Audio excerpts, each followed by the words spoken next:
Getty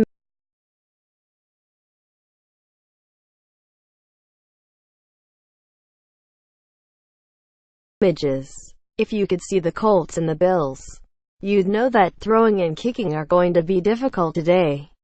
But you probably can't see it. With a blizzard blanketing western New York, these two are playing a throwback game with next to no visibility. Colts kicker Adam Vinatieri just missed a 33-yard field goal because the snap looked poor. But it's excusable since they're playing in at least 6 inches of fluffy snow on the field. And it's coming down at a rate which is obscuring earlier efforts to shovel off yard markers.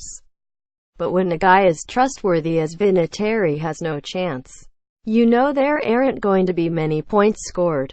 The Bills went for a 4th down on their first possession, mostly because there's little point in trying to get a kickoff in this mess. And they split quarterback Nathan Peterman wide on the play, which is just as well since he's unlikely to have much of a day throwing the ball. This one won't create many stats, but it should be fun for the people involved.